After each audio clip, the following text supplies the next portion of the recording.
Welcome back, YouTube. We are The Walls. I'm Octavia. And I'm Keaton. And we are here with another video about our birth story. So I know as a pregnant woman, positive birth stories were just really helpful for my journey. So we wanted to tell you about how we were able to have an unmedicated birth in the hospital, but this time with a little twist.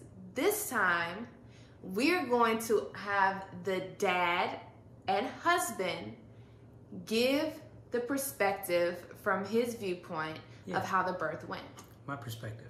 So she texted me at work. She sent me a picture of like the mucus stuff. I think the plug. Is that part of the plug? Yeah. Okay, like the mucus plug, like this, and she has a good iPhone, so the picture was very clear. And it was a live photo, actually. So you could like click it and you see the thing kind of dripping. Ugh, I was like, okay, maybe that wasn't meant for me. So I didn't pay any mind to it. Just kidding. But he definitely didn't pay any mind to it. Not on purpose. It's because I was at work and I got a little sidetracked. I get kind of sidetracked kind of easily. So I see that picture and I don't immediately call her. She sends me a picture of that and then a picture of her app that she has timing her contractions.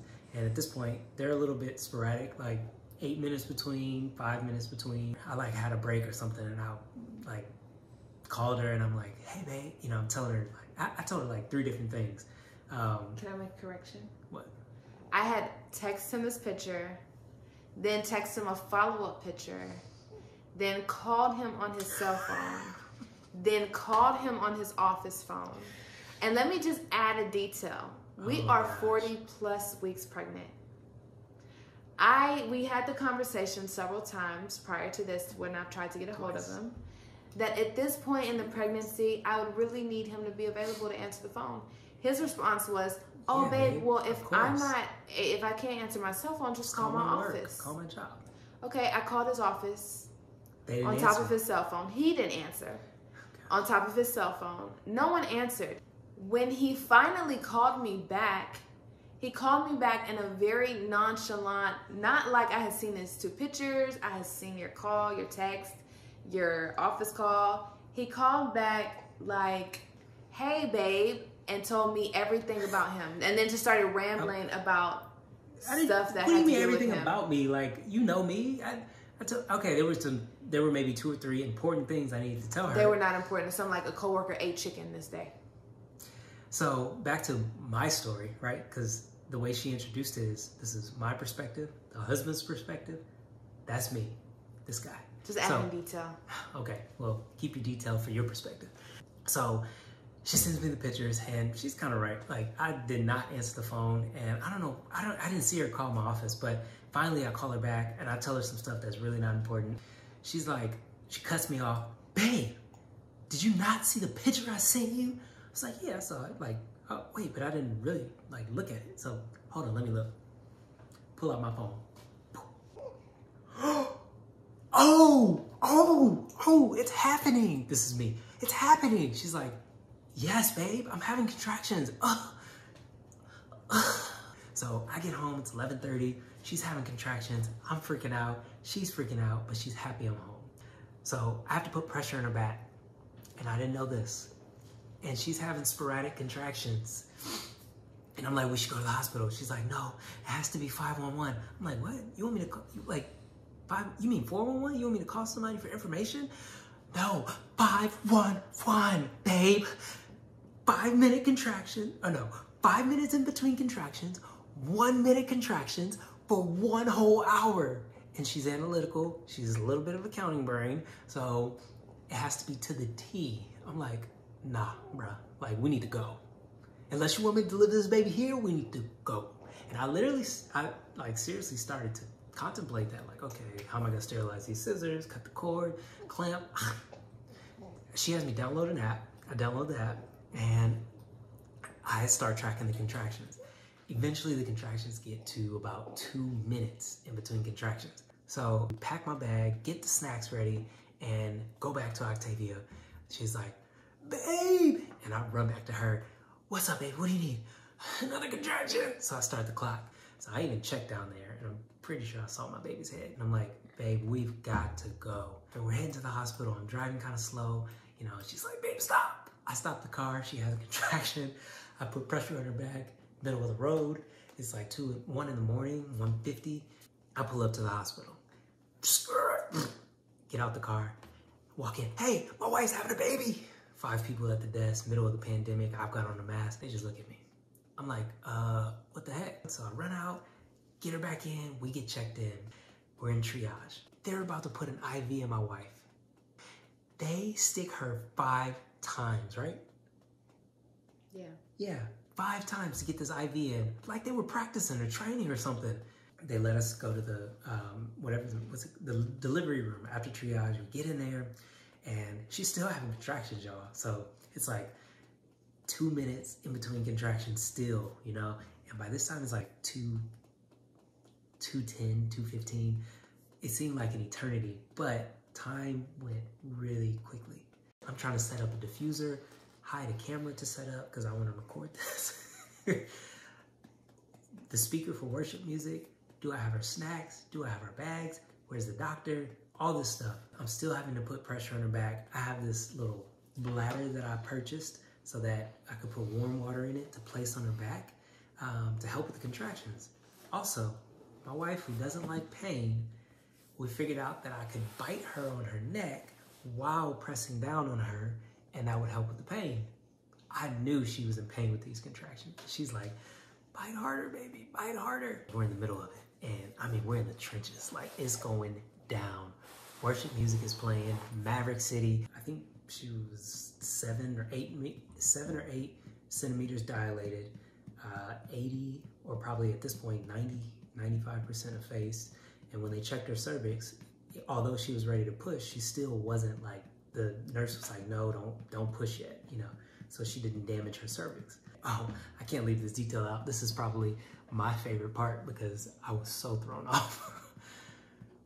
She's asking if she can push because every contraction she's having is getting worse, it's hurting, but she's handling it like a G. So one of the things she kept, you know, we talked about beforehand was when you start having contractions, you have to breathe through it. Whatever part of your body's hurting, act like you're breathing the baby out. So I had to keep reminding her and just like kind of stepping in as like a dad doula husband type deal. So I'm like, hey babe, don't forget to breathe. Every time she'd be hurting, don't forget to breathe, you know? And so she would really do that. And apparently it was working from what she told me later. But her water hadn't broke yet. And when it did, I was behind her and that mug shot out. First off, all I heard, I think she may have pushed, I don't remember, because we were in between contraction, push, do I not push, should I push? All I hear is, push! And it gushes out like a super soaker and goes all down my leg, all over the floor, all of my white chucks. It doesn't matter, right? I never cleaned those chucks because I thought that was just cool. So if you see those chucks, don't touch them. It's got broken water on it. But it was cool because it was like, I've never seen this. But at the same time, I was like, oh shoot, like it is game time. Like he is on his way. Like I didn't know how long these contractions were gonna last, you know? And I mean, I'm a dad. Like, yeah, I took a course and all this, so I didn't know exactly what to expect. Even though I had what to expect. Dads, get as involved as possible. If there's a course, take it. About this time, it's like 4 to 4:15, somewhere around there. Worship music is playing. I'm singing, I'm praying, I'm holding her hand. The doctor has come in, and it's real. The setting was amazing. They have this spotlight that comes down like a freaking movie projector. Hones right in on all the action, the whole area, so the doctor can see exactly what she's doing. My fingers are like purple because my wife's holding them. I'm able to kind of get back there and look like, oh snap, because I want to see my son born. Like I don't just want to hear about it or how did he do, doc? How did she do, doc? No, I wanted to see it. I wasn't gonna miss it. There was no way I was gonna miss it. I would have faked being a doctor to get in there if I had to. Not really. Don't arrest me. So She's pushing, and I've never heard a sound like this come from my wife. It was angelic, but at the same time, you could hear the angst and the pain.